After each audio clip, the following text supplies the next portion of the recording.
Sa pagdating ng unos ng hangin at ulan, tanging pangalan mo, Ama, ang tinatawagan.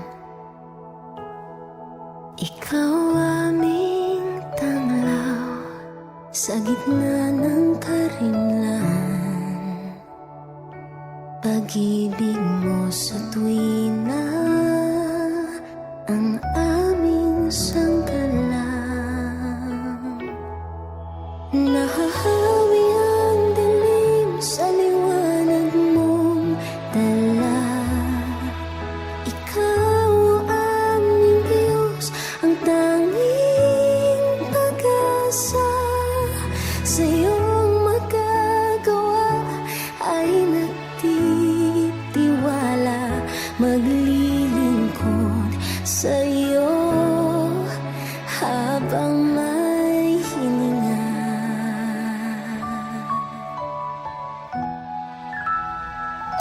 Sa bawat luha, dala mo ay ngiti. Bawat paghihirap, bawat kalamati, pangalan mo'y aming sinasambit lagi. Ikaw ang tunggulan, ikaw lang palagi. Nahahawi ang dilim sa liwanag mong dala. Ikaw ang aming Diyos, ang tanging pag-asa.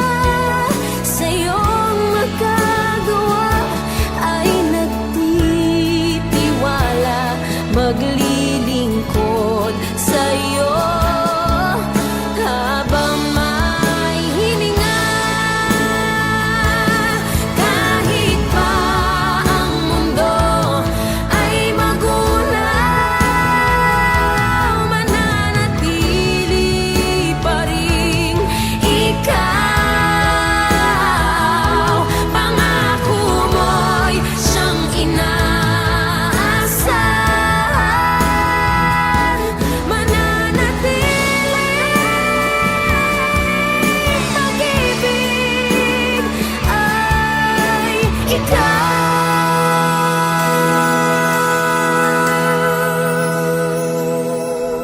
Nahahawi ang dilim sa liwanag mong dala.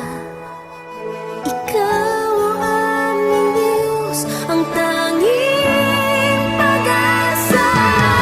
Sa iyong magagawa ay nagtitiwala, maglilingkod sa iyo habang may hininga. Sa hirap at ginhawa, ikaw pa rin naman. Sa lungkot at dusa, ikaw ang tiwala. Sa buhay namin ay wala nang iba, lagit lagi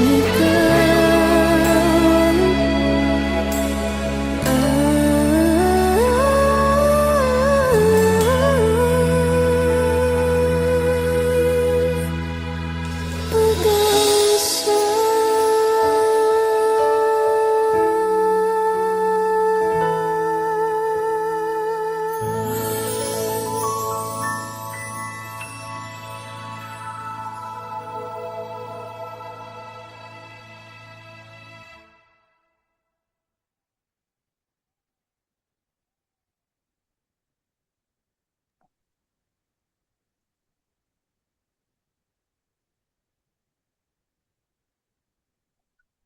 Ayan, magandang araw po sa ating lahat. Welcome once again sa Talk Easy with AIM.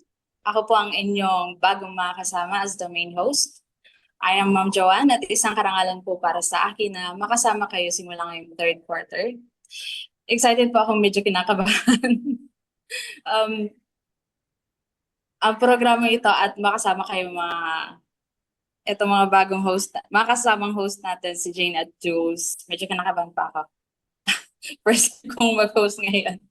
Kasi nung una parang ako yung guest speaker dito. Ngayon ako na yung host. Medyo kinakabahan pa rin. Pero una po sa lahat, welcome sa ating third quarter. Sana ay naging productive at masaya. Meaningful ang inyong mga 2 linggong pahinga, Jane and Jules. Sana ay nakapagpahinga kayo ng maayos. Sa mga matagal nang sumusubaybay sa Talk Easy with Aim, maraming salamat po sa inyong patuloy na suporta. At para naman sa mga first-time listeners natin, welcome po. Asahan ninyo na bawat episode ay puno ng makabuluhang usapan, bagong kaalaman at mga aral na maaari nating magamit. Hindi lamang sa loob ng silid-aralan, kundi maging sa ating mga pang-araw-araw na buhay. Kaya naman, samahan ninyo kami habang sabay-sabay nating itinatalakay ang mga napapanahong isyu at mga paksang makakatulong sa ating paglago bilang mga responsableng kabataan. Well, Jules and Jane, kamusta naman kayo? Namiss nyo rin ba ang ating mga listeners? Sobrang miss po, ma'am. So, okay na okay po kami. So, ang dami po naming natutuhan sa nakaraang episode at talagang nakakamiss po ang 2 weeks na wala po tayong podcast. But we are here today and now, welcome po sa lahat ng nakikinig sa atin dyan. At syempre po, Ma'am Joanne, shout out po muna tayo sa ating viewers. Shout out po sa ating 10,000 viewers. Hello po sa inyong lahat. Ang dami naman ng viewers natin na yan. Ayan, hello po sa inyong lahat. Maraming salamat sa patuloy ninyong pakikinig at suporta. Napakasarap sa pakiramdam na muli tayong makakasama ngayong linggo. At ikaw naman, Jules, kamusta ka naman? So magandang hapon po sa inyong lahat. So syempre, tama naman po yung sinabi ni Jane. Nakakamiss po na hindi natin nakasama ang ating mga audience sa nakalipas na 2 linggo. Pero syempre po, Ma'am Joanne, babawi tayo sa kanila ngayon. Tama ka dyan, Jules. Babawi tayo. Babawi tayo ngayong linggo. Kaya galingan yung dalawa ngayon. Okay? At dahil babawi tayo ngayong linggo, napapanahon at napakahalaga ng ating pag-uusapan. Ang ating paksa sa araw na ito ay, bully ka ba? Isang pagsusuri at konsekwensya sa karakter ng isang tao. Kapag naririnig natin ang salitang bullying, kadalasan ang unang pumapasok sa isip natin ay pananakit, panunukso o panlalait. Pero alam ba ninyo na mas malalim pa rito ang epekto ng bullying? Kaya wag na nating patagalin, Jane. Napakaganda at napaka-excited ng episode na ito dahil meron tayong guest speaker na magaling na attorney. Kaya, Jane, take it away.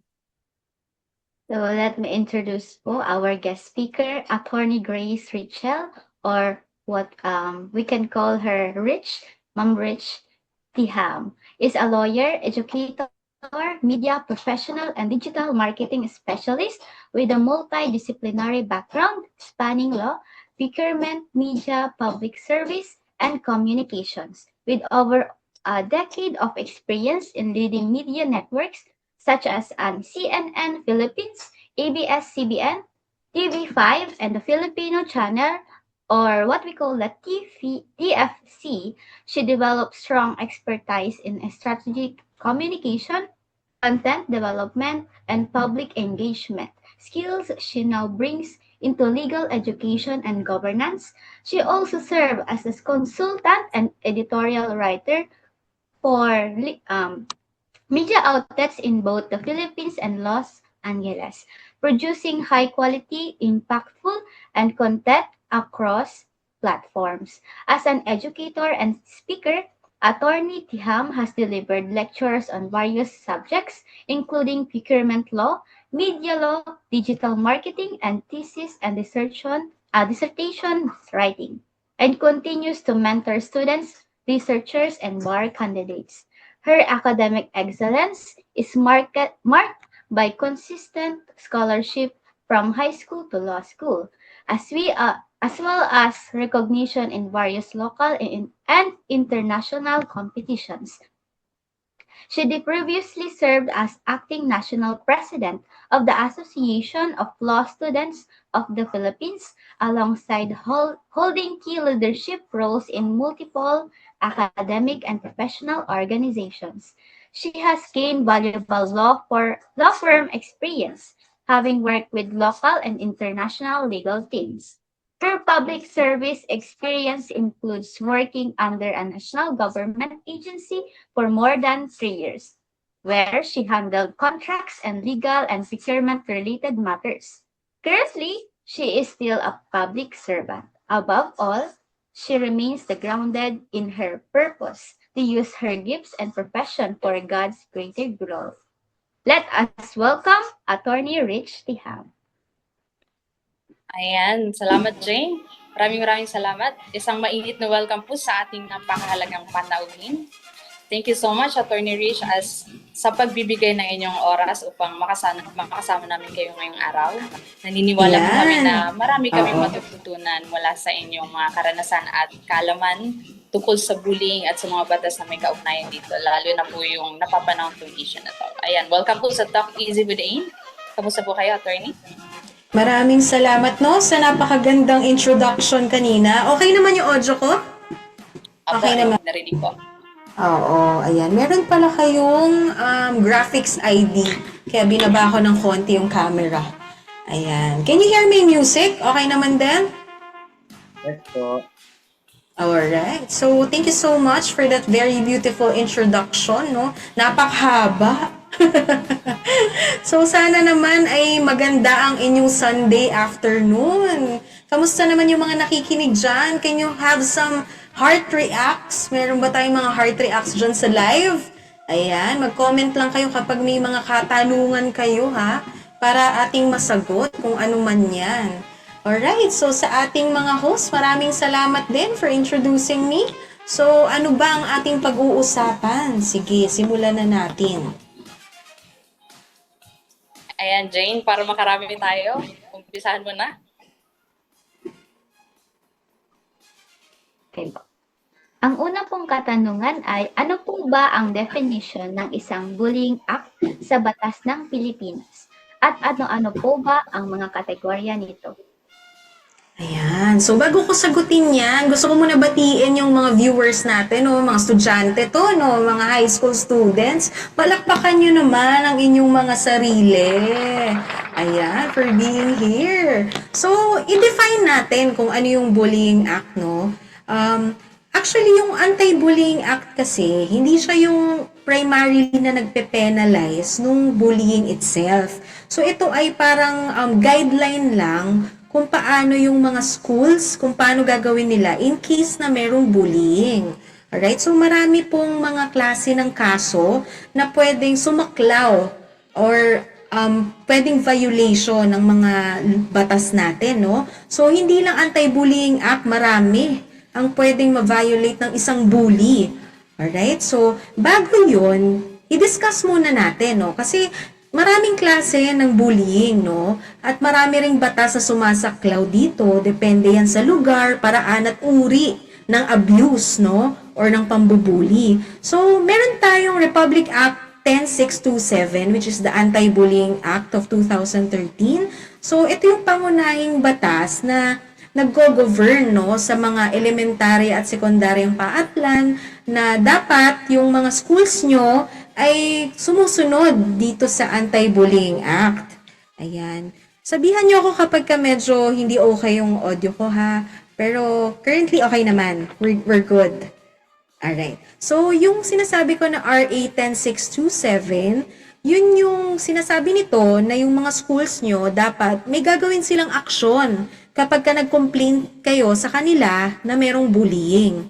Alright? So, dito, dinidefine din kung ano ba yung bullying. So, sabi dito, severe or repeated use by one or more students of a written, verbal, or electronic expression or a physical act or gesture or combination directed another student, causing him or her or placing him or her in reasonable fear of physical or emotional harm or damage to his property, or creating a hostile environment, infringing his or her rights, disrupting the education process. In summary, no, anything na would damage you as a student. For example, inaasar ka, okay? Ayan, paulit-ulit kang inaasar na nakakaapekto na sa pang-araw-araw mong buhay. Okay, so hindi ibig sabihin na bullying ay physical lang, no? Meron din tayong emotional, psychological bullying. So lahat ng klase na nakaka-damage sa pagkatao ng isang tao ay pwedeng maging under ng bullying. Okay, ano pa ba? Yung pambabastos. Okay, kung physical naman, yung punching, ganyan, sinuntok ka, sinipa ka, sinampal ka. Yan, bullying yan, physical contact. Ano pa? For example, ipinahiya ka sa social media. O yan, bullying din yan. Pero aside sa Anti-Bullying Act, under din siya ng Revised Penal Code. Ibig sabihin may criminal charge, no? Kapag ka ang paninira sa'yo ay online or kung meron mang physical na pangbubuli na nag-cause sa'yo ng damage, di ba? Pwedeng serious physical injury ang kaso niya. So, mapapansin natin na yung Anti-Bullying Act, ito lang yung sumasaklaw sa kabuuan. Pero, under pa rin yung bullying ng Revised Penal Code, which is meron ding criminal liability, no? Aside sa doon sa nakapaloob sa Anti-Bullying Act. So, ano pa ba yung iba-ibang klase? So, kung binastos ka naman, actually, ito, hindi lang to applicable sa mga bata, no? Applicable din to sa mga matatanda. Yung RA number 11313, which is the Safe Spaces Act. Ayan, bawal bastos law. Kung narinig nyo na. Narinig nyo na ba yun, Miss Joanne? Yung anti-bastos law natin? Naririnig ko lang po siya, attorney, pero hindi po ako familiar totally.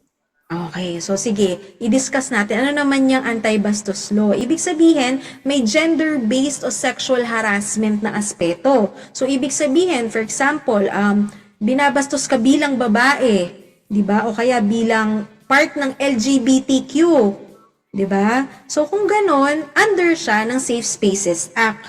Okay, so ano pa ba yung mga pwedeng isaklaw niyan? For example, mga sexist na insults, mga sexual jokes, yan, yung mga online sexual harassment. Kunwari, yung pang-aasar ay pinost sa Facebook. Okay? Under din siya ng Safe Spaces Act. Gender-based intimidation or ini-stalk ka. Okay? So, yan din ay parte ng Safe Spaces Act. Okay? So, yun yung isang klase ng bullying, no? Yung gender-based o sexual harassment. Paano naman ngayon kung ang nang bubuli sa'yo ay merong moral ascendancy. Ibig sabihin, may power siya, may mas mataas sa'yo or may kapangyarihan. For example, teacher mo o kaya principal. Example lang po. So kung ganun naman, ang pwede mong ikaso doon ay anti-sexual harassment law. Dahil kailangan, pag anti-sexual harassment law, ay ito ay merong moral ascendancy. Ibig sabihin, mas mataas sa'yo. Pero kung kaklase mo, Safe Spaces Act. Okay? Yun yung difference nun. Ano pa yung pwede nating ikaso sa mga bullies, no? Cyber libel. Okay? Kung sinisiraan nila kayo online, cyber libel ang ikakaso. Okay? Ano pa? Yung ginamit yung identity mo. Pwedeng identity theft, 'di ba? So, under ito ng Cybercrime Prevention Act of 2012 or RA 10175. Di ba napakarami? Sabi sa inyo, hindi lang isa ang klasifikasyon ng pangbubuli. Marami yan. Ano pa? Yung tinakot ka. For example, tinatakot ka ng kaklase mo na papatayin ka niya or sasaktan ka niya. Pwede yan under the Revised Penal Code, which is criminal liability for grave threats, light threats, di ba? So, ano pa? Kung inaasar ka niya, yung sobra na yung pangungulit at pang-aasar, pwedeng pumasok sa unjust vexation. Kung may paninira na, kumbaga sa harapan, no, oral defamation. So, maraming klase, no, ng pambubuli na, ano yung mga pwede nilang ma-violate na batas, no? Kung isa kang bully, dapat tigilan mo na yan dahil pwede kang makasuhan. Ano pa ba? Kung meron namang pang-aabuso na about exploitation, no, yung mga videos, alam nyo na yan, na masisela na bahagi, yan ay covered naman ng Special Protection of Children Against Abuse, Exploitation, and Discrimination, no. So, marami tayong klase ng batas na pwedeng ma-violate ng isang bully. So, dapat mag-ingat at wag mang bully ng kapwa, di ba? Oh, so yun ang definition niya. Maraming klase ng definition. Basta nakakaapekto sa buhay na ng isang estudyante, hahanapin mo kung ano bang na-violate niya na batas. Okay? I hope I answered your question. Okay ba? Sige. Ayan, salamat po, attorney. Napaka-informative po ng inyong ibinahagi. At anything na pwede po pala makadamage physically and emotionally, may criminal liability din po pala yun. At Yes, napakarami oo. ng nasasakop. Hindi lang isa, dalawa. To add ha, hindi lang criminal liability. Pwede rin yung aside sa admin, kasi 'di ba pwede silang ma-expel sa school, ma-suspend, 'di ba? Aside doon, aside sa criminal liability, may civil aspect din 'yan. Ano may civil aspect? Pagbabayarin ka ng damages. So for example, na damage mo yung kaklase mo, nag-inflict ka ng injury. For example, nasaksak yung kaklase, 'di ba? Hindi lang yung bata ang liable doon kung minor, kundi ang magulang din, civil liability. Ibig sabihin nun, kasi may tinatawag tayo na vicarious liability. Kung alam niyo yung ngayon, yung nangyayari na news, di ba? Ang debate ngayon, present debate, is bakit walang criminal liability yung mga magulang. Di ba? Pero kasi sa ating batas, meron tayong civil liability, vicarious liability ng magulang. Pero in terms of criminal liability, wala pang ganun na nagsasabi na criminally liable din yung magulang sa ginawa ng anak. Okay? Opo, lalo na po ngayon, attorney, napapanahon ko ito. Mainit pa yung balita. Alam ko po, aware kayo doon. Mainit po yan sa social media ngayon, dedebatehan ng mga kababayan natin kung bakit walang criminal liability yung bata. Kung hindi yung bata, bakit hindi yung magulang yung panagutin. Tama. So mamaya later on, didiscuss ko din kung ano ba yung para timely din yung usapan natin, di ba? Talakayin din natin yan. Ano ba yung criminal liability ng ganitong edad? Ano naman yung sino exempted? So later on, we will discuss it after the other questions, no? Sige. So ano yung susunod nating tanong? Ayan, give it away, Jules. So, good afternoon po, Atty. Ito po yung second question po. Madalas po nating naririnig yung epekto ng bullying sa biktima. Pero ano po sa tingin ninyo ang epekto nito sa reputasyon ng isang taong bully at possible na consequences? Okay, magandang tanong yan, no? Actually, Julius, no, lagi nga nating tinatanong, no, na kung ano ba yung epekto sa biktima. Pero yung bully, hindi natin tinatanong ano ba yung konsekwensya naman sa buhay niya. 'Di ba? So, una, nasisira ang reputasyon ng mga bullies. Bakit? So, kung may nakakakilala sa kanila, isipin nyo na lang, kung high school student, bully ka, tapos nag-apply ka sa trabaho ng college, tapos yun pala, may kaopisina yung nag-hire sa'yo na kaklase mo pala yung anak. O tapos sinabi na bully yan eh. O edi hindi siya mapagkakatiwalaan, mawawalan siya ng work, ng opportunity, di ba? So, pwedeng mawalan ka ng trabaho kapag ka isa kang bully, 'di ba? Nasisira ang iyong reputation, nawawala ang mga kaibigan dahil natatakot, iiwasan ka ng mga tao kasi sasabihin nila, hala, bully yan, baka manakit yan. So, hindi ka nila lalapitan. Ano pa ba?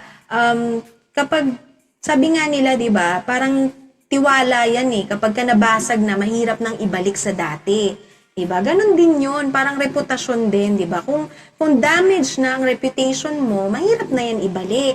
Of course, maibabalik pa rin. Lagi namang merong bawi, diba? Sabi nga nila, kung dati kang bully, pwede ka pa rin bumawi sa buhay. Pero syempre, medyo mahirap. Pero pwede pa rin. Lagi namang may second chance, diba? Ano pa ba yung effect niya sa mga bully? Maaari rin itong makaapekto sa future mo. Bakit? Ayan mag-ingat kayo mga kabataan, mga students, no, sa mga pinopost nyo sa social media. Bakit? Kasi kapag hindi nyo yan na-delete, no, kasi sobrang dami, no, ng tawag nila ay digital footprints. 'Di ba? Lahat ng mga pinopost nyo, pangalan nyo, nakalagay na yan sa Google at social media forever unless ma-delete. Okay, so yung mga video, mga post ng pangbubuli mo, pwede yan ma-search ng mga future employers nyo at yung mga schools kung gusto nyo mag-apply ng scholarship. So, alam nyo, meron ng mga investigation committee ang mga kumpanya, ang mga paaralan para ma-check kung ano ka ba as a person, kahit sa social media. Uso na yan, no? Kahit sa aming mga lawyers. Kapag ka mag-a-apply kami sa mga, for example, sa judiciary, chinecheck din nila ano ba yung laman ng social media mo. So, napaka-importante na wag kang post ng post without thinking of the consequences. Okay? So, isang tip, no, kung gusto nyo, although it will not also take away yung liability, no, pero kung meron kang mga yung, for example, gusto mo lang na maging updated sa mga classmates mo, it's better to use your, for example, another name, yung parang cartoons, ganyan, para hindi pangalan mo, hindi full name mo. Di ba yung iba gumagamit ng mga kabaliktaran, Ekarg, mga ganon, kahit Grace ang pangalan, di ba? So, mga ganon, para at least, in the future, hindi ka mahanap. Pero, of course, wag mong gamitin sa kalokohan yun. Kasi mahanap ka pa rin naman nila. Kasi meron niyang, kumbaga, yung, may way sila to detect. Kahit yung NBI Cybercrime Division, may way sila to detect yung mga URL, ganyan. So, kahit hindi mo pangalan, alam nila kung ikaw ba yun.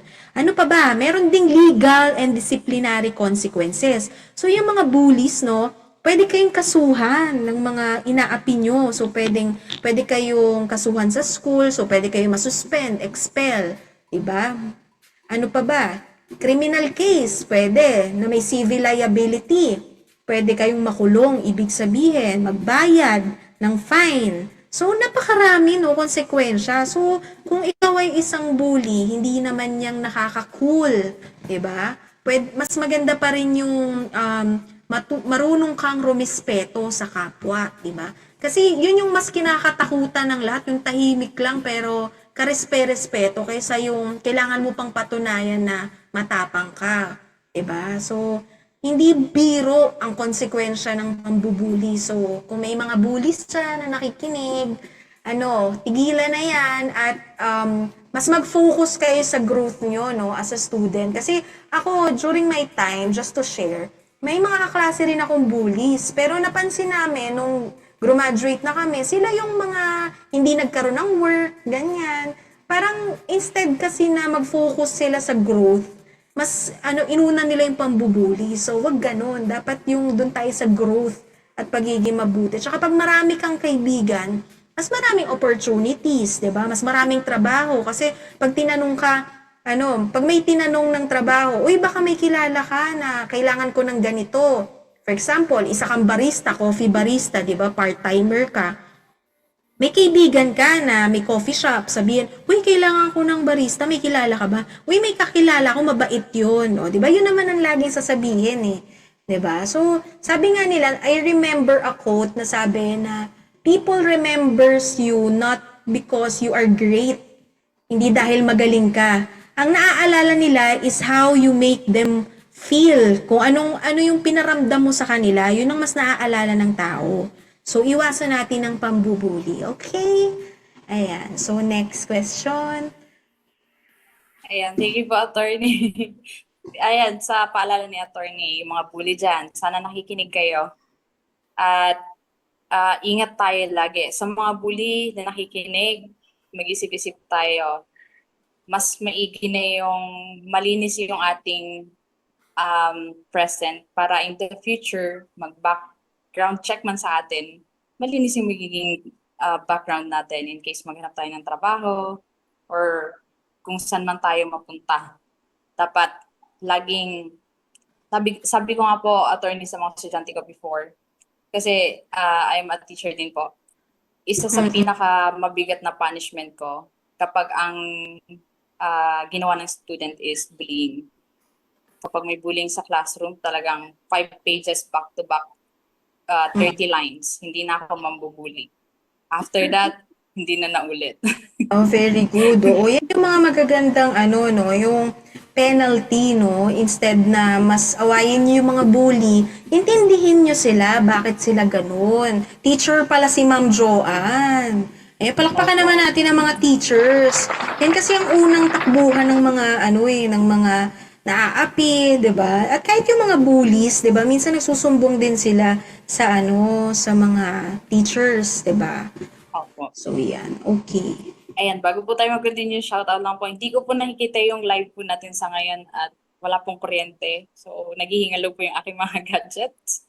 So, shoutout po sa mga taga Pasaka Municipal National High School, Rolando Andaya Senior National High School, Pamplona National High School, Don Mariano C. Veneracion High School, at sa 1F Trevino National High School. Ayan, nag-aral din po ako ng 1 year. Shoutout po sa inyo. Hindi ko alam kung ilang thousand na yung nanonood sa atin ngayon. Pa-update na lang po, mga kasama sa tech.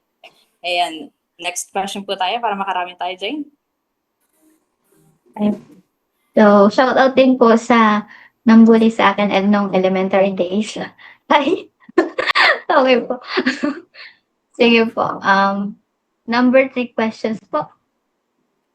So, sa mga taong bully po na na-encounter ninyo sa inyong discipline, saan po ba kayo naniniwala na nakakapag-push na sa taong na nakakapag-push sa tao na maging bully? Is it more by psychological or environment? Sa tingin ko pareho, no? Psychological, environmental, physical as well. Maraming bagay na nakakaapekto para maging bully ang isang tao, no? Sa psychology, maraming pag-aaral, no, na nagpapakita na ang ilang bully ay may mababang empathy. Ano ba yung empathy? Yung nararamdaman mo yung pakiramdam ng iba.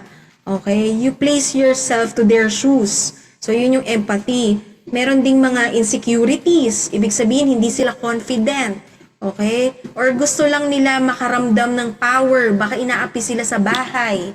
Diba? May ganyan ding mga studies na sinasabi na kapag ka sa bahay, hindi sila makalaban, sa iba nila dinadala yung kanilang paghihiganti ba? Ginaganti nila sa iba. Okay? So, pwede rin na they are victims as well of bullying sa bahay. Diba? So, kahit may meron tayong mga pinaghuhugutan, kumbaga, hindi naman din dahilan yun para, or excuse, hindi siya excuse para mambully.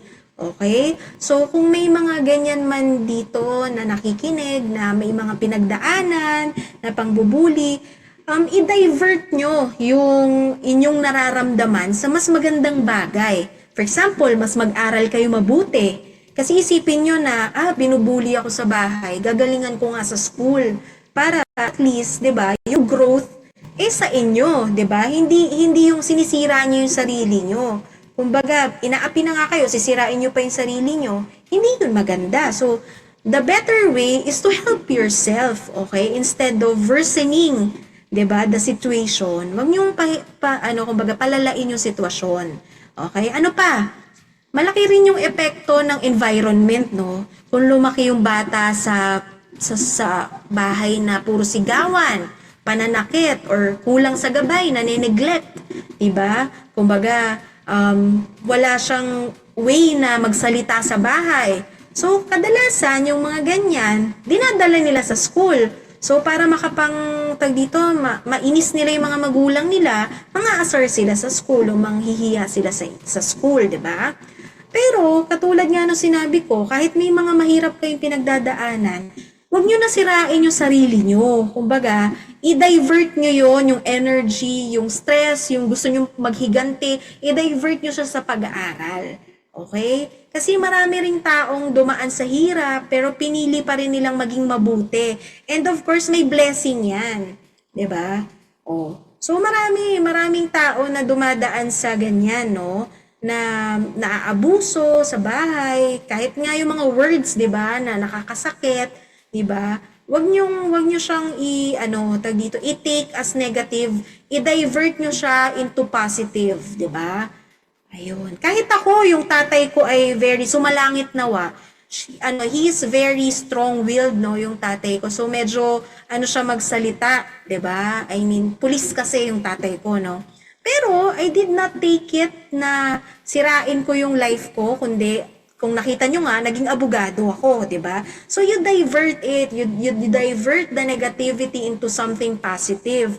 Para balang araw, maipakita mo kung meron mang nang-api sa'yo before, you can tell them na I grew because of that. 'Di ba? Sino lugi? Eh di sila kasi sila yung hindi okay. Eh ikaw okay ka. So, 'yun.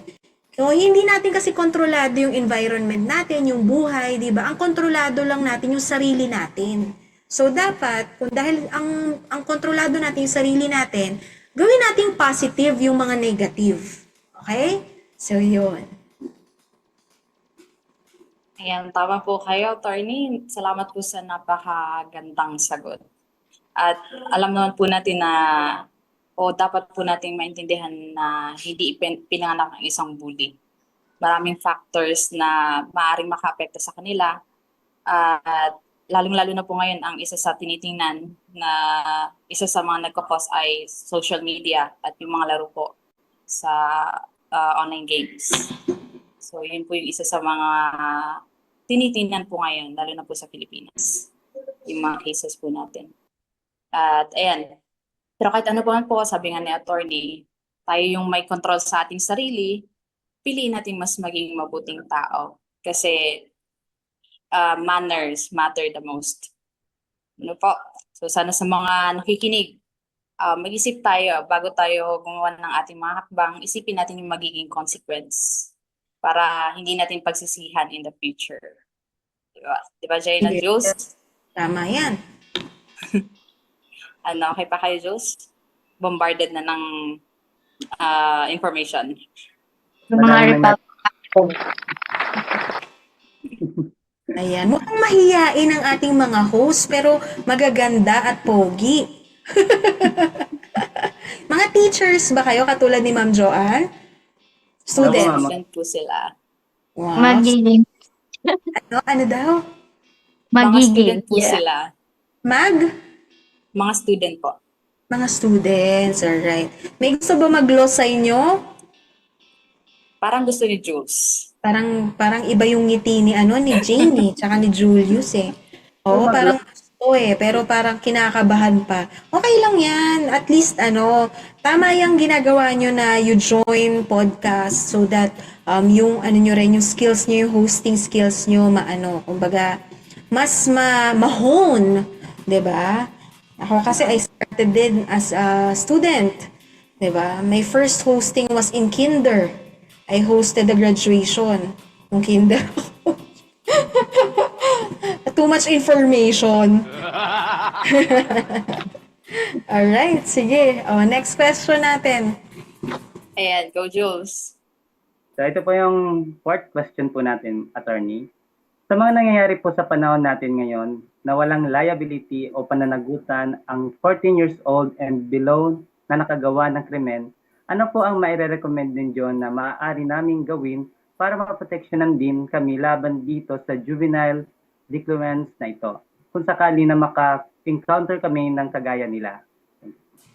Okay, so thank you so much for that question, Julius. Actually, yan yung one of the issues right now, very timely, no? Una, gusto kong linawin ang isang common misconception. Diba? Totoo naman na sinasabi nila yung 15 years old and below ay generally, as a general rule, exempt from criminal liability sa ilalim ng Juvenile Justice and Welfare Act or RA 9344. Na this was amended by RA 10630. Pero hindi ibig sabihin na wala nang mangyayari. Diba? Hindi na ibig sabihin na ligtas sila, no? Kasi ang mangyayari sa kanila ay sasailalim sila sa intervention programs, counseling, rehabilitation, at iba pang mga programa ng DSWD at ng local government unit. Ibig sabihin, maaabala pa rin sila, no? Kahit na hindi man sila sa kulungan mapupunta, pero kumbaga, tuturuan sila ng leksyon doon sa DSWD kasi may way sila ng pag-educate, no? Meron tong rehabilitation. Kumbaga sa mga drug addicts, 'di ba? Meron din silang rehabilitation. Ito, may mga centers din sila for rehabilitation naman ng mga ugali ng mga bata or ng mga minors, okay? Or ng mga 15 years and below. Okay? Pero kung sasabihin nyo na, kumbaga, wala ng liability, hindi totoo yun. Kasi may civil liability din. Diba? Yung mga magulang or guardian, depende sa sitwasyon, pwede sila magkaroon ng civil liability. Katulad nung sinabi ko kanina, diba? Na meron tayong vicarious liability. So, ibig sabihin, yung mga magulang, pwede sila magkaroon ng civil liability. Okay? So, kung sakaling makaranas kayong mga students ng mga bullying, ganyan, o pananakit, paano nyo ba poprotektahan yung sarili nyo? Una, punta kayo sa teacher nyo, sa guidance counselor, or sa magulang. Sabihin nyo, mag-file ng complaint sa school, okay? Kasi under ng Anti-Bullying Act, 'di ba? Yung kaninang dinidiscuss ko, ay dapat yung mga schools ay very active sila no sa pagkuha ng mga complaints na yan. At kung may makita sila na criminal charge or liability, kailangan nilang pumunta sa police no to report it. Okay? Ano pa? Kung nakikita mo na delikado yung sitwasyon, lumayo ka. Okay? Hindi kaduwagan yung paglayo. Sabi ko nga sa pamangking ko, yung anak-anakan ko, alam mo kapag ka may gulo, tumakbo ka, huwag kang sumali, okay? Hindi na baling duwag, 'di ba? Kaysa naman makisali ka sa gulo. Okay? Ano pa? Huwag gumante, okay? Huwag gumante ng pananakit. Pero of course, kung talagang delikado na yung sitwasyon at kailangan mo mag-defense, 'di ba? Self-defense, katulad niya sa batas natin, may self-defense din, 'di ba? Kailangan mo depensahan yung sarili mo. Pero kung kaya mo na lumayo, layo ka na lang. And then you file a complaint. Okay? Ano pa? Itago mo yung mga ebidensya, no? That would prove na may bullying na nangyayari or may pang-aabuso. At kung may seryosong banta na sa buhay mo or pananakit, no? Pwede ka nang pumunta sa police or sa barangay.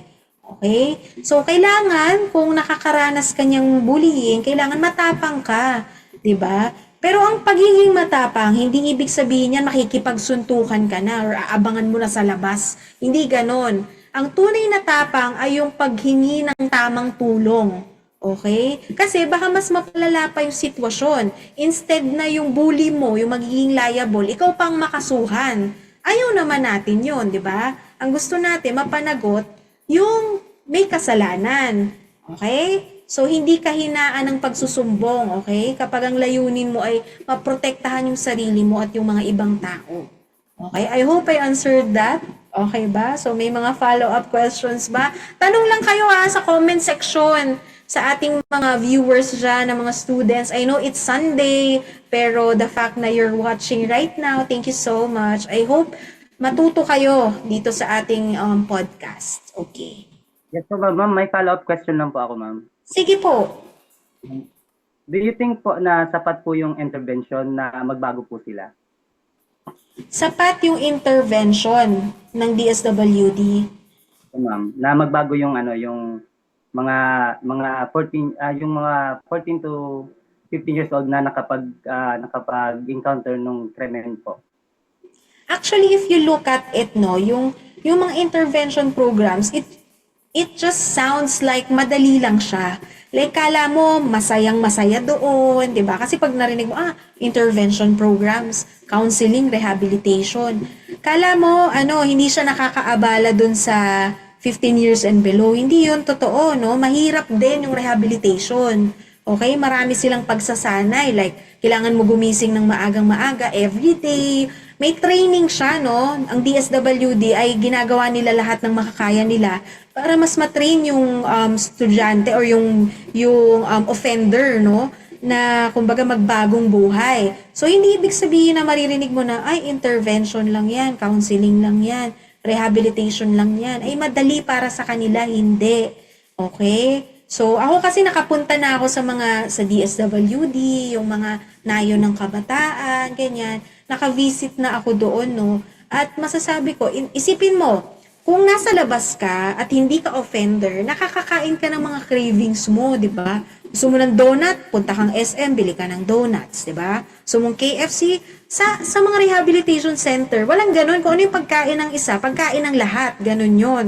Kung gusto nila na ang food ay gulay, gulay kayong lahat. So, mahirap din ang buhay doon. I mean, doon sa kung saan sila dadalhin. Hindi siya yung parang hayahay sila. Kasi ganun ang, di ba, ganun ang common misconception di ba? Tama ba, Julius? Isipin mo, intervention lang yan, parang masarap ang buhay niyan.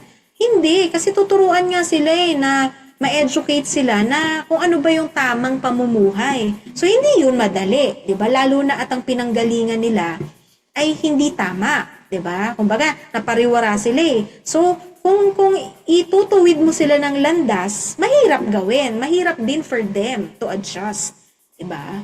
So, yun. Question pa po ako, ma'am, sa question po, ma'am.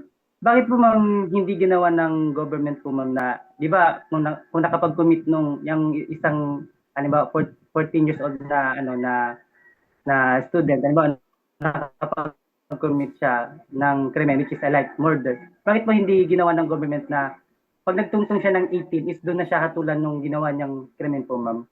Parang ganun Actually, po. currently, yan ang tinitignan, no? 'Di ba? Meron ngayong Senate inquiry. So, Yes. kaya tayo may Senate inquiry is in aid of legislation. Anong ibig sabihin nun?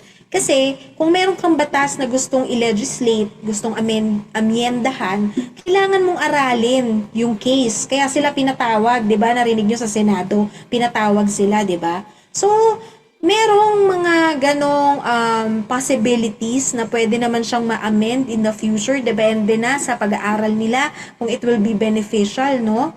So, yon. So, kumbaga, yung sinasabi mo na possibility, pwede yan. Kung doon sa study nila ay better na ganun yung mangyari. So, pag-aaralan yun maigi.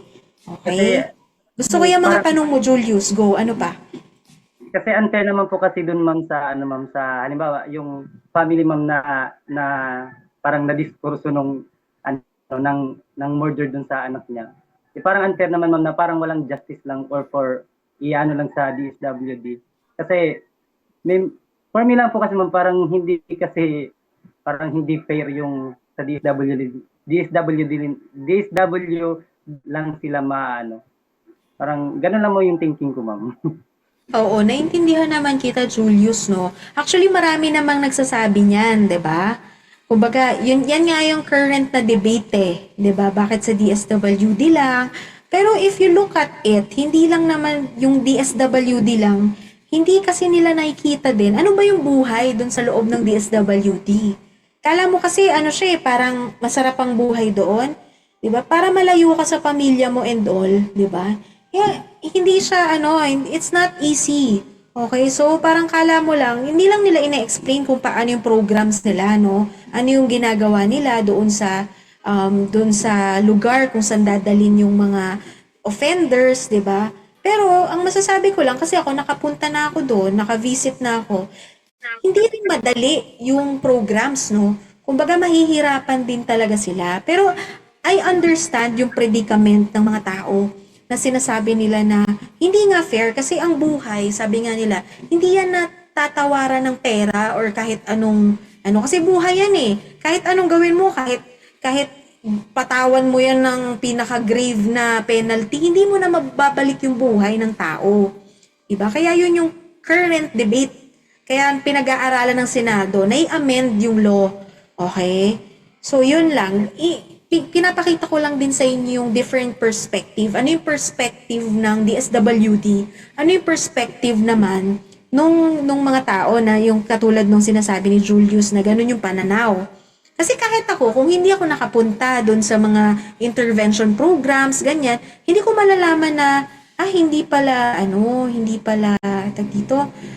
madali.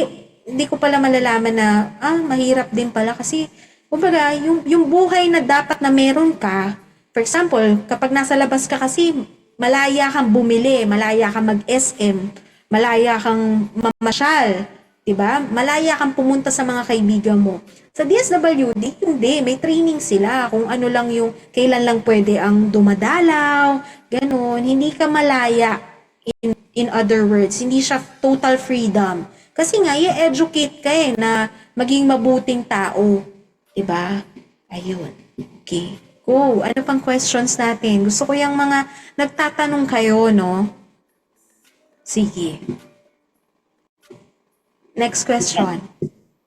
Dinig po ako, nagpalit po ako ng gadget na namatay na yung gadget ko. Yes po, naririnig ka po. Ayan.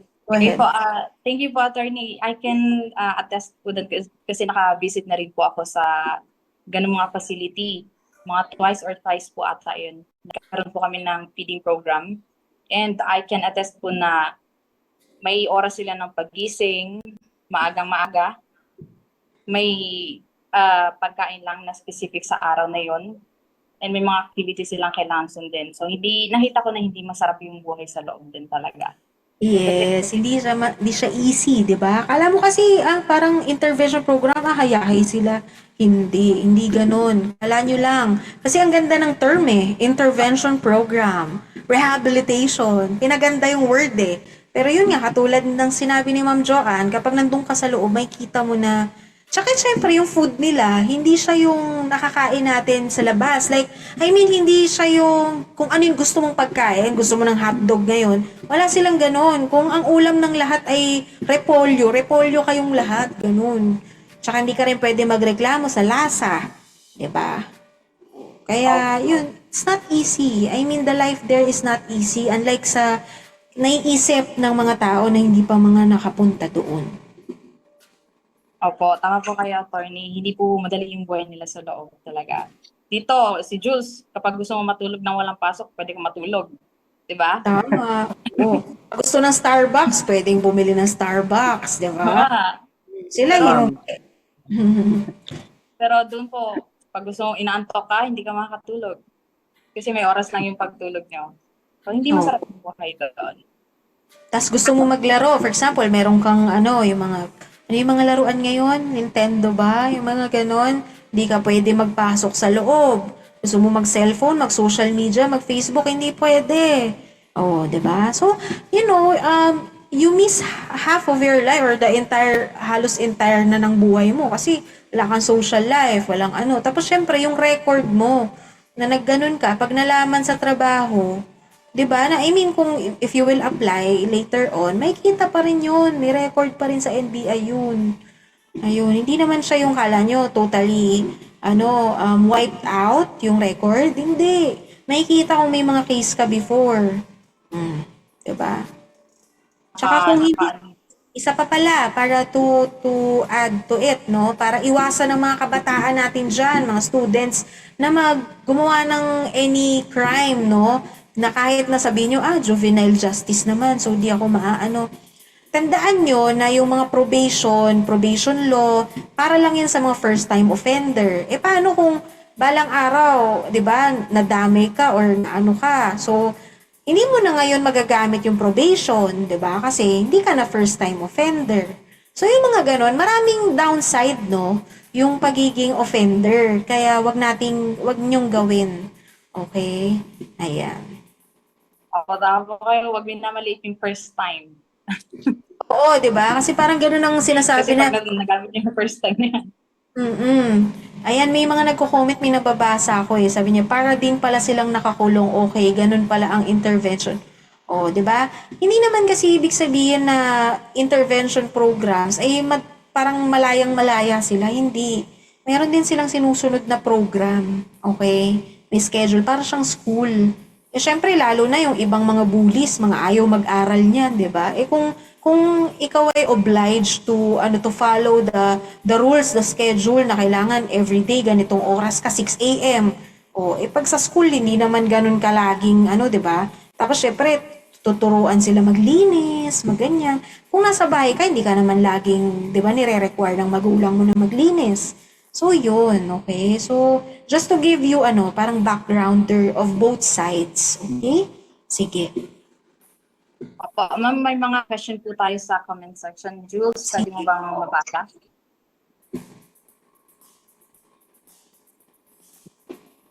Wala pa akong ma'am. Di ko po makita yung live comment po. Cellphone lang po kasi gamit. Jane, baka mabasa mo, Jane. Okay po, ma'am. So, ito po ang question ni Ma'am Maricar Mendoza po. After po bang mag-undergo sa intervention ng mga offender, ano po ang mangyayari pagdating nila sa right age nila? Yun po. Actually, kasi yan, alam niyo yung kasi pagkatapos ng intervention, kung nakita naman na okay na sila, edi walang problem. Like, iaano lang sila, hindi hindi naman sila makukulong na. Pero syempre, kung ang ano nyo ay, I mean, gumawa sila ulit ng crime, ayun na, hindi ka makakapag-probation. Okay? Alam nyo ba yung probation? Hindi. Explain ko kung ano yung probation. Ang probation, ibig sabihin, kung may violation ka, may crime ka, guilty of a charge ka, pwede kang mag-file for probation. Ang probation ay nasa labas ka, pero i-monitor ka ng probation officer. Okay? So, ibig sabihin, malaya ka pa din, pero merong nakabantay sa'yo na probation officer. Kaya lang, applicable lang yun kung first-time offender. Paano kung hindi? Ay, di wala na. Kulong ka kagad. 'Di ba? So, yun. Kaya, let us value our liberty, no? Yung pagiging malaya natin. Kasi kapag ka nasimulan mo na yung ganyan, aside pala doon sa pag-value ng liberty, pag nasimulan mo na yung pagiging offender, baka makaanuhan mo na, doon, parang maging masaya ka na dyan sa ganyang gawi, which is hindi dapat. Okay? So, dapat we always aim to be good, to be better, and kahit na, syempre, ito ay usapang batas, no? Gusto kong sabihin na kung may mga bully dyan na hirap magbago, alam nyo, pwede kayo lumapit kay Lord, di ba? Hindi naman, kumbaga, hindi totoo yung sinasabi niya na ng mga ibang tao na dahil we are sinners, hindi na tayo makakalapit kay Lord, di ba? Yung sinasabi nila na, nagkasala ako, so hindi na ako dapat lumapit kay Lord. Actually, ang nagbubulong sa'yo nun ay kalaban. Yung kalaban yun, na sinasabi na huwag ka lumapit kasi nagkasala ka na. Hindi totoo yun. Si Lord ay mapagpatawad, di ba? Kaya kapag ka nahihirapan ka mag-adjust, meron ka mga kasalanan na gusto mo nang talikdan, ayaw mo nang gawin, lapit ka kay Lord kasi walang makakatulong sa yung ibang tao kundi sarili mo at si Lord lang. 'Di ba? Kasi mahirap magbago eh. Sa totoo lang, 'di ba? Lahat naman tayo makasalanan, lahat tayo may mga habits na dati rin nating binago or dati gusto rin nating i-improve, 'di ba? Oh, and the only one who can help you ay si Lord. Huwag mo nang ikwento sa kaibigan mo kasi they wouldn't help you eh. Si Lord lang talaga ang makakaano sa inyo. I mean, makakatulong, 'di ba? Ayun. O, di ba? Na iba na ang naging naging biblical na ang Sige, magtanong kayo, go lang. Kasi, I mean, we need to dig deeper about this anti-bullying. Kasi hindi lang siya about criminal liability, civil liability. Let's talk about how we can help them, di ba? Na how can they improve themselves, rather, di ba? Sige, go. Baka may mga tanong pa kayo. Sulitin natin. Apo, dugtungan ko lang po kay attorney din po sa sinabi niya since nabanggit niyo po ang Diyos. Yung iba po kasi nahihirapan mag-open kasi takot po silang ma-judge. Di ba po? Pero may isang pwede tayong pag-openan kapag may mga problema tayo na ayaw nating ma-judge. Yun ay ang Diyos. Kailan hindi tayo ma-judge ng Diyos. May tip pala ako, Ma'am Joanne, para sa mga yung hindi makapag-open up, no? Meron akong ginagawa na way kapag ka gusto mong manghingi ng advice kay Lord. Yung, for example, alam niyo yung ChatGPT? Opo. Okay. So, una, magdadasal ka muna, sabihin mo na, Lord, i-guide mo ko dun sa katanungan ko, dun sa gusto kong advice. Tapos, kunin niyo yung Biblia and then you cut the Bible. Kung saan ka mapuntang verse, kunin mo yung verse, di ba? Tapos, ilagay mo sa ChatGPT. Tapos, lagay mo kung ano yung concern mo. Tapos, sabihin mo, analyze ChatGPT. Ganon. Kasi minsan, di ba, hindi mo masabi sa iba, pero si ChatGPT kasi medyo logical siya eh. Di ba? Ng konti. So, I mean, at least makatulong sa'yo kasi may Bible verse naman, di ba? So, yun. So, ganun lang. Minsan kausapin nyo rin yung AI. Kasi kadalasan yan ang nakakatulong sa AI. Of course, wag nyo naman, you just get what is good and leave what is not. Okay? Wag naman lahat ng kunin nyo. Hindi naman ganun. So, piliin nyo rin. Pero, that is one of the tip I can give you, no? Yun. Konsultahin nyo ang Biblia kapag hindi na kayo, hindi nyo alam kung ano ba ang gagawin. Ganyan. Kasi ako ginagawa ko rin yun. Kapag meron akong mga katanungan, you ask for discernment, or you ask the Bible. Diba? And of course, kung kaya nyo mag-open up, o edi kausapin nyo yung mga spiritual leaders nyo. Diba? Yun. Well, thank you po, Attorney. Jules, may time pa ba tayo, Jules? Meron pa naman po, ma'am. Meron pa. 24 hours daw to. Hindi, joke lang. Follow-up questions daw po, ma'am. Pwede pa daw po ba? May follow-up Go, daw. go, go. Okay. Ayun po. According po kay Ma'am Melissa Belista Ador, what if po walang changes sa attitude the whole duration of the program? And 15 years old na yung offender, what is the next process daw po? Ano, hindi ko na-gets. Kasi 15, what if po walang changes sa attitude the whole duration of the program and 15 years old na yung offender. Tandaan po natin, 15 and below ha, ang yung nag-aano sa tag dito sa, ano po ba ang tanong? Kung 15 years old na siya, tapos, Siguro po, sa pagkakaintindi ko po, Attorney, parang spend na siya ng time for the intervention. And then, 15 years old na wala pa rin pong changes. okay. So, Parang needs to pick up. oo. Ibig niya sabihin, so tapos na niya yung program. Opo. Tama?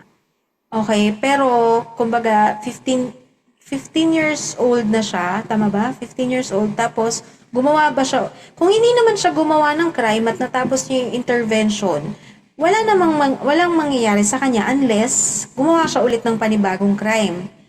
Okay? So kasi kung for example, yung attitude kasi is very subjective. Ibig sabihin it's case to case basis. Hindi mo ma-judge yung attitude ng tao. 'Di ba? Ang attitude kasi ay kumbaga hindi mo siya masusukat basta-basta, 'di ba? For example, ang attitude niya ay ayaw niyang tumanggap ng pagkakamali. 'Di ba? Hindi mo naman ma-identify 'yun unless wala siyang gawin na would damage others, 'di ba? Okay?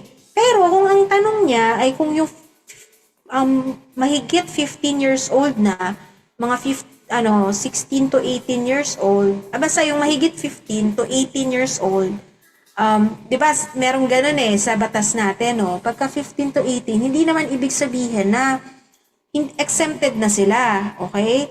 Kung kumilos sila na may discernment, ibig sabihin, alam nila yung tama at mali, gets nila na may konsekwensya yung gagawin nila, nauunawaan nila, pwede pa rin sila na managot, no, under our laws. Okay? So, hindi siya total exception. Okay?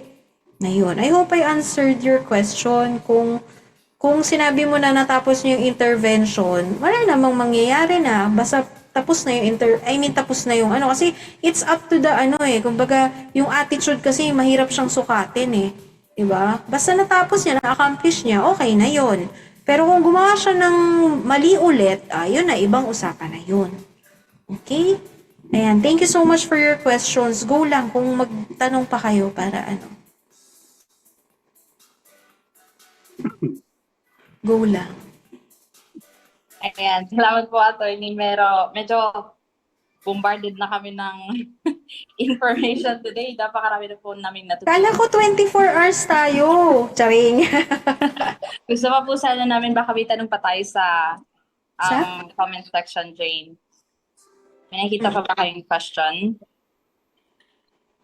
Pasensya na po, hindi ko nakikita at that's na po yung iba kong gadget. Wala na din naman po, ma'am.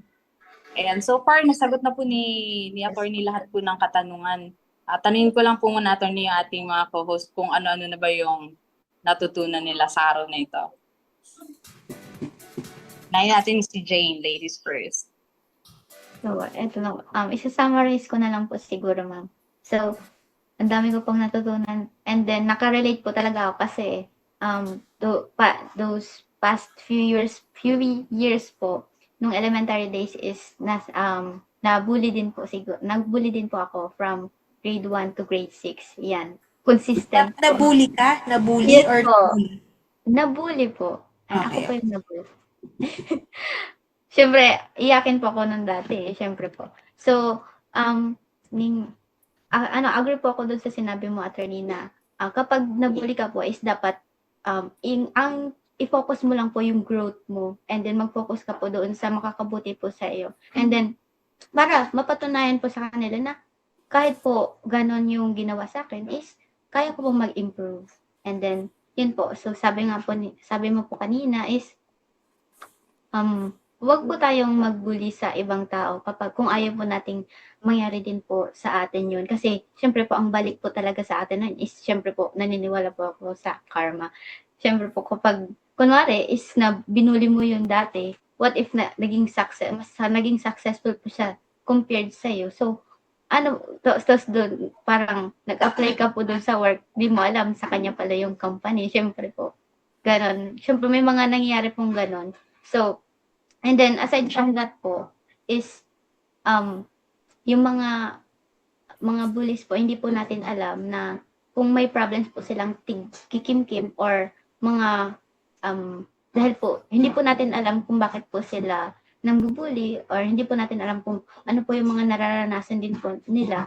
So, siguro po, kung hindi pa naman po malala yung bullying na nangyayari is, what if tanungin po din natin sila kung ano po yung reason kung bakit po siya nabubuli or what if sa environment lang po nila or what if nabubuli din po sila doon sa kinalakihan po nila or ginagawa po nila yon based doon sa kung ano po yung nakikita nila doon sa nagpapalaki sa kanila or kung ano po yung nakikita nila po sa ibang tao. So, yun po. Alright, thank you so much for that.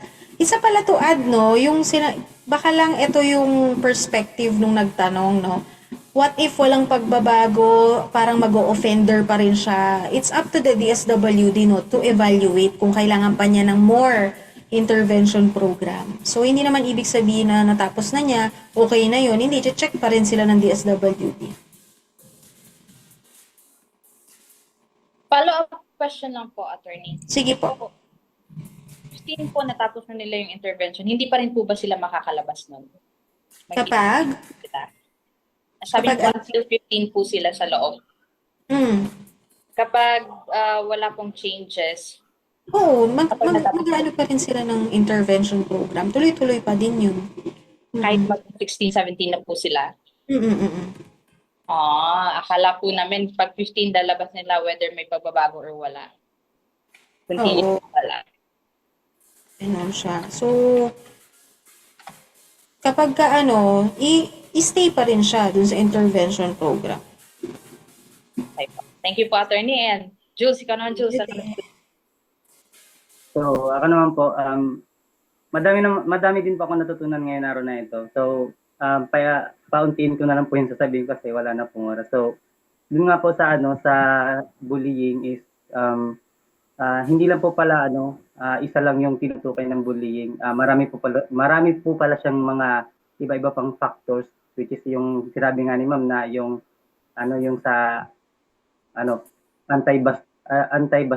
bastos law, no. Tapos yung may mga yung sa cyberbullying. So, yung pala yung mga definition ng bullying.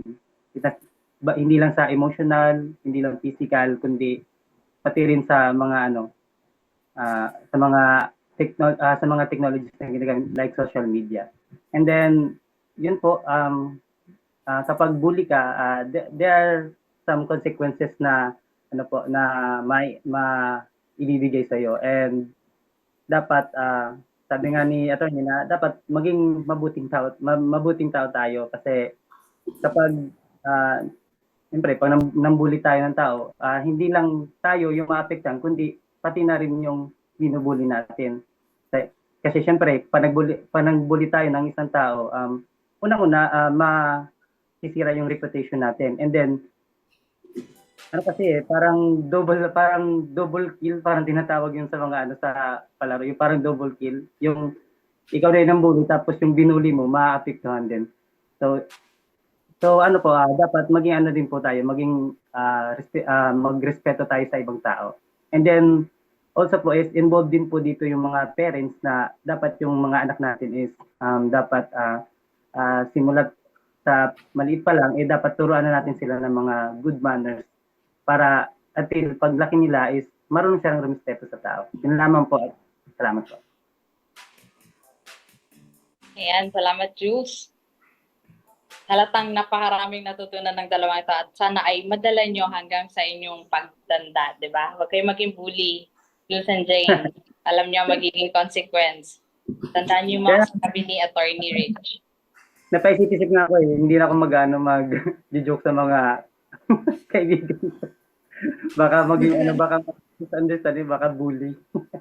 Baka kasuhan ka. Baka makasuhan. Tama. Mag-iingat palagi sa mga pinupost, mga ginagatungan, dahil pag cyber libel, kahit yung mga nag-react at mga nag-comments ay kasama yan sa kaso. Okay? So, lagi kayo maging maingat, kahit minor man yan o hindi, lahat pwedeng makasuhan ng cyber libel. Okay? Ayan, pahuli na ako. Hingan muna natin ng huling mensahe. Si Attorney Rich, baka may gusto po kayo sabihin sa ating mga viewers. Okay, sige.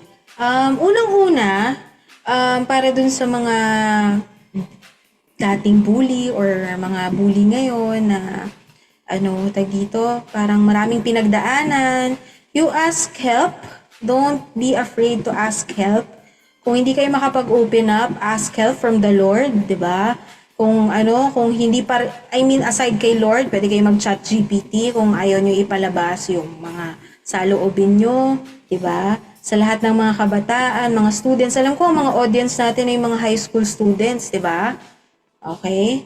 So, yung tunay na pagka-cool or lakas, no, hindi yan nasusukat sa pagiging matapang or mapanakit, no? Kailangan matuto tayong rumespeto ng kapwa, umunawa, na piliin na gawin yung tama, no? Kasi yung pagiging friendly, no, sabihin na nga natin, kasi ang kabaliktaran ng mga bullies ay pagiging friendly, no, yung parang ini-encourage mo yung mga tao na magkaroon ng magandang pakisamahan, 'di ba? So yung ganun kasi, kapag ka nakalakihan nyo, no, kahit in the future, yung mga high school friends nyo, mga estudyante, schoolmates, no, matatandaan kayo niyan, at kapag may opportunity, iko-contact nila kayo. Ako, marami na akong mga naging kliyente ng mga kaklase ko ng high school, mga schoolmates na hindi ko naman kilala dati, na dahil nga alam nila yung pagkatao mo, na alam nila na hindi ka bully, na mabait ka, no, lalapit sila sa'yo. So, mas maraming opportunities na dadating sa'yo. Ano pa ba? Yung mga salita kasi na binibitawan natin, o yung mga kilos natin, no, may epekto yan palagi sa ibang tao. Okay? So, lagi nyong iisipin na kala nyo biro-biro lang, pero minsan mabigat na yan para sa ibang tao dahil hindi tayo pare-pareho ng pag-handle ng mga bagay-bagay, no? Sabi nga nila, yung puso ng isang tao, hindi kasing tatag ng puso ng iba. Okay? So, hindi pare-pareho yung way natin mag-handle ng pain. Diba? Yung natin. So dapat, tignan nyo, bago kayo magsasalita, isipin nyo muna kung makakasakit ba ako. Yon, una, makakasakit ba ako? Pangalawa, kung sa akin ba sasabihin yun, ay matutuwa ako? Diba? Kung hindi naman makakatulong yung sasabihin mo, wag mo nang sabihin. Ay, isang tip. Ano pa? Yung biro, sabi nga nila, jokes are half meant, 'di ba?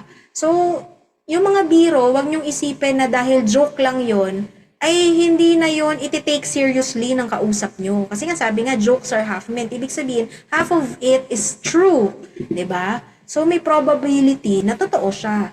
So, dapat isipin nyo muna bago kayo magbibiro, okay? Huwag kayo magsabi ng isang bagay na alam nyo na makakasakit sa iba or makakasira sa iba. Isipin nyo lagi na dapat yung mga sinasabi nyo ay makakatulong, diba? Isipin nyo na lang kung just caution lang, no? Kung yung binuli nyo pala ay suicidal, no? Di habang buhay mong dadalhin yun kung ano man yung gagawin niya, diba? So, it's better to be good, to be kind, 'di ba? So, kung ikaw naman yung nakakaranas ng bullying, I mean yung pang-abuso or kung inaapi ka, okay? Huwag mong isipin na alone ka, no, na nag-iisa ka. Kasi maraming tao na naka-experience ng bullying, okay? Magsumbong ka sa magulang mo, hindi naman kabawasan yung magsabi, magkwento sa magulang, sa teacher, sa guidance counselor, o kung may guardian ka, yung mapagkakatiwalaan mo, sabihin mo sa kanya, okay? Humingi ka ng tulong, okay? Hindi kasi kahinaan yung paghingi ng tulong, okay? So, kailangan, bago lumala ang isang bagay, sabihin mo na sa proper authorities, 'di ba? Kaysa naman lumala pa 'yon, okay? At dun sa mga nagkamali, no, tandaan nyo na yung pagkakamali natin ay hindi yan takda na yan na yung buo mong pagkatao. There's always a second chance, okay? Pero, wag mo namang isipin yun na laging may second chance. Wag ka nang, don't go further na alam mo na hihingi ka ng chance, di ba?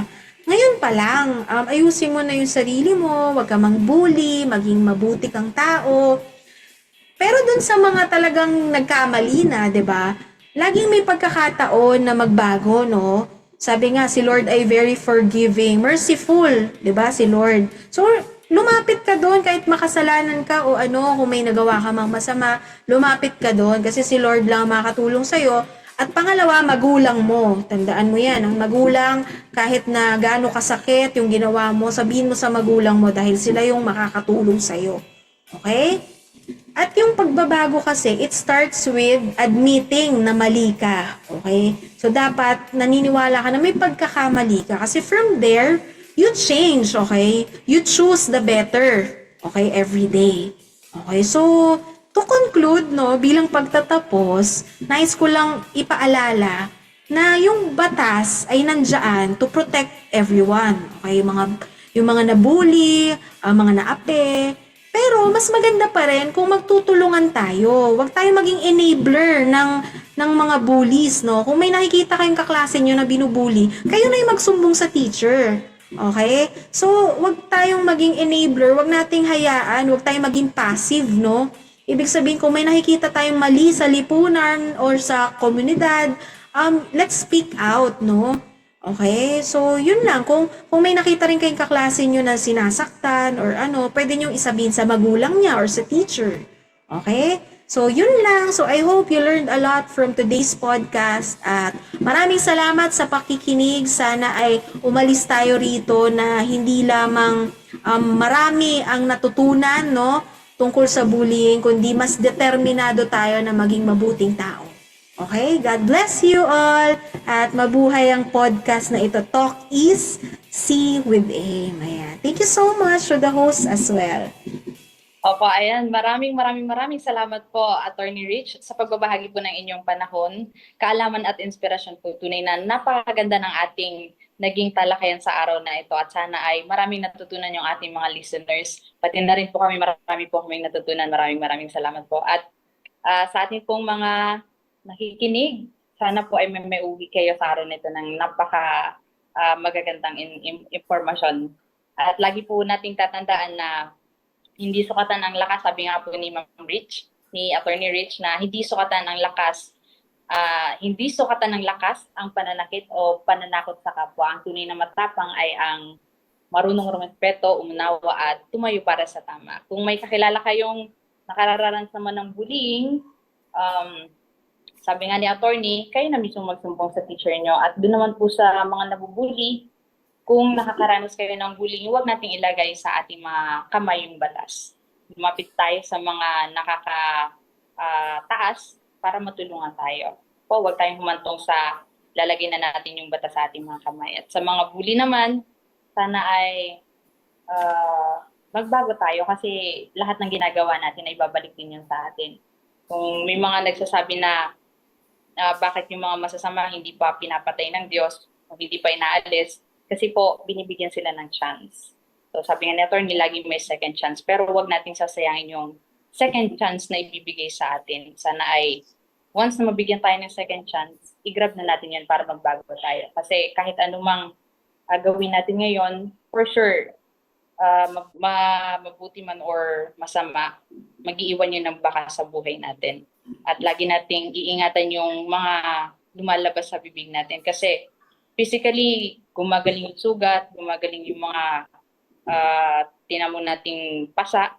Pero yung mga sugat na galing sa tila natin, yun yung medyo tumatagal ng panghabang buhay talaga. Hindi man taon, tumatagal yun ng panghabang buhay. Yun talaga yung pinaka masakit na sugat at kayang pumatay ng paunti-unti sa isang tao.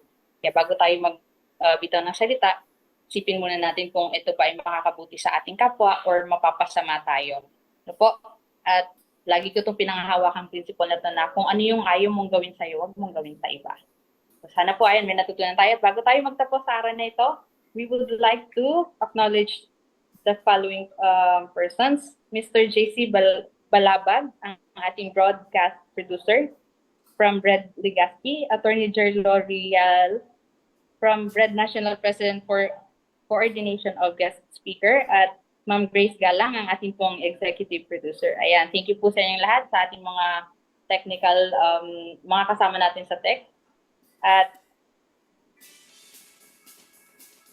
ano pa ba? Sino ba natin ang nakakalimutan natin, Jane, Jules? Baka nakalimutan ako bago tayo paalam. Ang ating pong audience. Ayan. Thank you, Jane. Sa atin po mga audience, maraming salamat po. Pasensya na po, hindi ako from time to time nakaka-shoutout kasi hindi ko po talaga nakikita ang ating mga audience.